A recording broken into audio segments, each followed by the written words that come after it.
Welcome students. Today we will discuss the rest part of the chapter power sharing.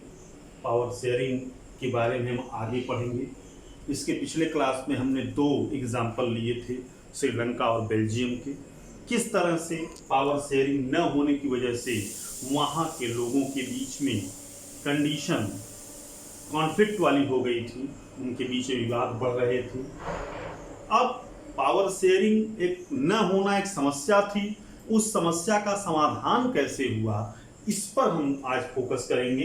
Accommodation किस तरह से किया गया पावर शेयरिंग को लेकर के. पहला एग्जाम्पल बेल्जियम का है. बेल्जियम, जैसा कि पिछले क्लास में हमने बताया था कि बेल्जियम की जो कॉम्प्लेक्स एथनिक ग्रुप्स थे वहां पर, जैसे कि डच 59% थे, फ्रेंच 40% थे, जर्मन 1% थे. डच और फ्रेंच, डच को अगर देखें तो ये मेजॉरिटी में थे, फ्रेंच माइनॉरिटी में थे. लेकिन ब्रुसेल्स में अगर हम देखते हैं तो ब्रुसेल्स में फ्रेंच बड़ी संख्या में थे, डच कम संख्या में थे. इनको लेकर के कॉन्फ्लिक्ट था. फ्रेंच के लोग ज़्यादा प्रॉस्परस थे, उन्होंने डेवलपमेंट ज़्यादा कर रखे थे. डच के लोग भी उस प्रॉस्पेरिटी का हिस्सा चाहते थे. इसी को लेकर के कॉन्फ्लिक्ट था. बेल्जियम गवर्नमेंट ने इसको लेकर के कई सारे मेजर्स अप्लाई किए. इवन उन्होंने कॉन्स्टिट्यूशन में 4 बार बदलाव किया ताकि जो वहाँ के अलग अलग एथनिक ग्रुप के लोग हैं वो संतुष्ट हो जाएं और किसी तरह का कॉन्फ्लिक्ट आगे न रहे. इसके लिए उन्होंने किया क्या? पहला, equal numbers of minister. Her ethnic group से बराबर मंत्री बनाए गए. जैसे हमारे यहाँ क्या होता है कि एक मंत्री रहेगा, वो किसी एथनिक ग्रुप से बिलोंग नहीं करता है. लेकिन यहाँ पर डच का भी एक विभाग का पोर्टफोलियो 2 मंत्रियों के पास रहेगा, एक डच के पास और एक फ्रेंच के पास. तो मिनिस्टर इक्वल बनाए गए जिससे दोनों ग्रुप के लोग संतुष्ट हुए.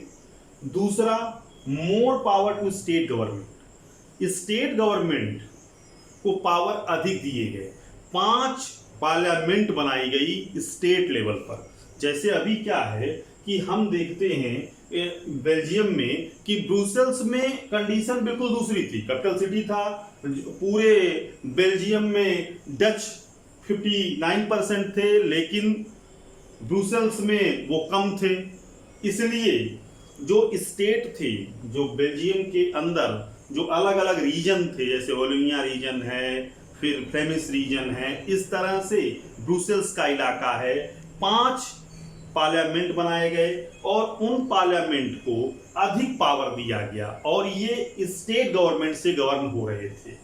तो यहाँ पर स्टेट गवर्नमेंट को अधिक पावर देने से भी अलग अलग रीजन में रहने वाले एथनिक ग्रुप्स को सेटिस्फैक्शन मिला.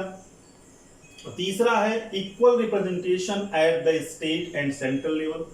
अब ये जो प्रोसेस उन्होंने बनाया इक्वल नंबर ऑफ मिनिस्टर का, यही प्रोसेस उन्होंने लागू किया सेंट्रल लेवल पर कि फ्रेंच और डच लोगों को इक्वल रिप्रेजेंटेशन दे दिया ब्रुसेल्स में भी.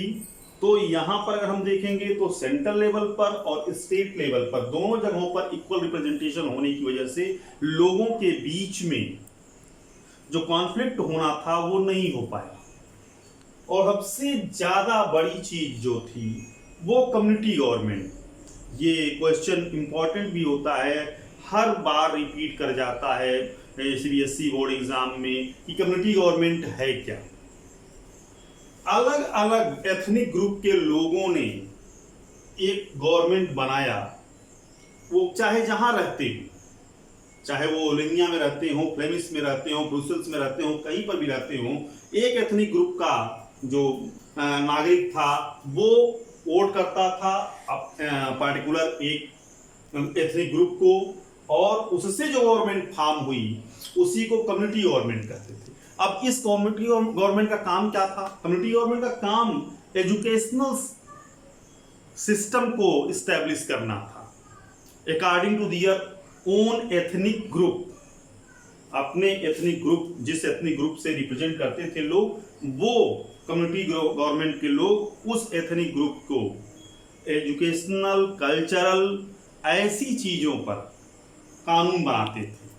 तो यहाँ पर हम देखेंगे इन चीज़ों से बेल्जियम ने अपने देश में होने वाले कॉन्फ्लिक्ट को रोक लिया, जबकि वहीं पर श्रीलंका ने ऐसा कोई मेजर नहीं अप्लाई किया और श्रीलंका को सिविल वार देखना पड़ गया।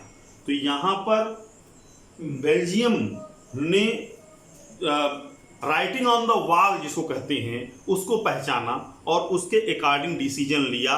सभी एथनिक ग्रुप के मन में जो प्रॉब्लम्स थी उन प्रॉब्लम्स को फेस किया, उनसे डिस्कशन किया। डिस्कशन करने के बाद जब तक वो संतुष्ट नहीं हो गए तब तक बदलाव होता रहा इसका।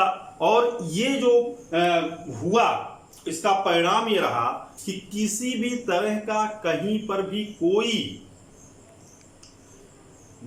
हत्या या लोगों के बीच में किसी तरह का राइट, ये चीजें नहीं होने पाई।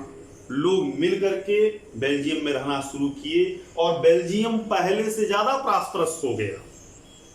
अब आगे हम पावर शेयरिंग क्यों डिजायरेबल है, क्यों होना चाहिए, इस पर देखेंगे नेक्स्ट वीडियो।